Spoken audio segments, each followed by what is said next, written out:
ஒரு கிராமத்தில் விறகு வெட்டும் தொழிலாளி தனது மனைவி மற்றும் 2 குழந்தைகளுடன் வசித்து வந்தார். அவர் உண்மையை யாகவும் நியாயமாகவும் வாழ வேண்டும் என நினைத்தார். தன்னுடைய தொழிலுக்கு காய்ந்து போன கீழே விழுந்த மரங்களை மட்டுமே பயன்படுத்துவார். அதன் மூலம் கிடைக்கும் வருமானம் போதுமானதாகில்லை. இன்னைக்கு நீங்கள் மரம் வெட்ட போகணுமா? ரெஸ்ட் எடுத்து விட்டு நாளை போகலாமே.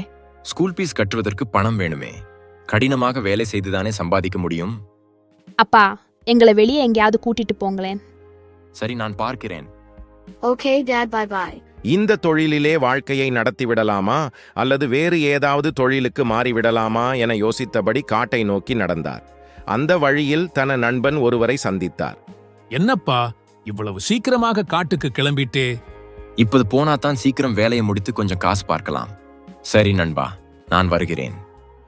காட்டில் சில மரங்கள் உயிரிழந்து காய்ந்திருந்தன. இந்த மரங்களால் நமக்கு நல்ல வருமானம் கிடைக்கும் என சந்தோஷத்தில் வேகமாக தன் வேலையை தொடங்கினார். மரத்தை சிறிய மரக்கட்டைகளாக வெட்டி தரையில் வைத்தார். தன் முழு பலத்துடன் மரத்தை வெட்ட முயன்ற போது கையில் இருந்த கோடாரி நழுவி ஆற்றில் விழுந்தது. அவர் திகைத்து சோகமாக உட்கார்ந்தார். ஒரு தேவதை அவர் முன் தோன்றியது. எனது காட்டில் யாரும் வருத்தத்துடன் இருக்கக்கூடாது. உன் கவலைதான் என்ன என்றது. நான் விறகு வெட்டும் போது என் கையிலிருந்து கோடாரி நழுவி இந்த ஆற்றில் விழுந்து விட்டது. நான் என்ன செய்வேன்? சரி, வருத்தப்படாதே என சொன்ன தேவதை ஆற்றில் குதித்து ஒரு தங்கக் கோடாரியை கொண்டு வந்து, இது உன்னுடையதுதானே என கேட்டவுடன், இது என்னுடையது அல்ல என மறுத்தார். மீண்டும் ஆற்றில் குதித்த தேவதை ஒரு வெள்ளி கோடாரியை கொண்டு வந்தது. இது உன்னுடையதுதானே என கேட்டவுடன், இதுவும் என்னுடையது அல்ல என சொன்னார்.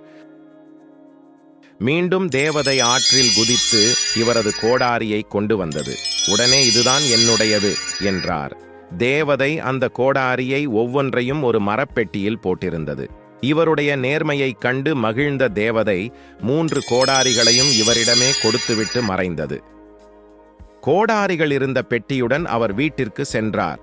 அவர் தனது மனைவி மற்றும் குழந்தைகளிடம் நடந்த அனைத்தையும் விவரித்தார். தேவதையின் பரிசுகளால் அனைவரும் மகிழ்ச்சி அடைந்தனர். இது உங்கள் நேர்மைக்கு கிடைத்த பரிசு என அவரது மனைவி சொன்னார். மறுநாள் இவற்றை விற்று பணமாக மாற்ற ஊருக்கு சென்றார்.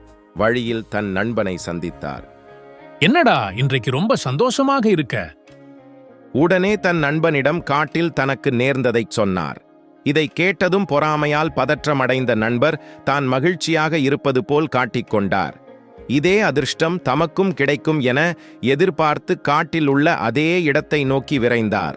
அவர் வேண்டுமென்றே தனது கோடாரியை ஆற்றில் போட்டுவிட்டு சோகமாக நின்றார். தேவதை அவன் முன் தோன்றி, ஏன் இவ்வளவு சோகத்துடன் இருக்கிறாய்?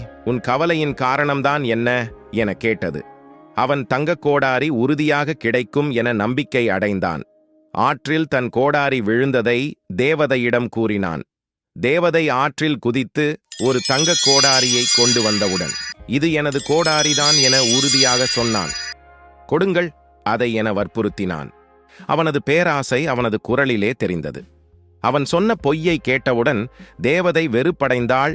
மேலும் அவள் தங்கக் கோடாரியை ஒப்படைக்க மறுத்தது மட்டுமல்லாமல் ஆற்றில் எறிந்த கோடாரியையும் எடுத்துக் கொடுக்காமல் மறைந்துவிட்டது.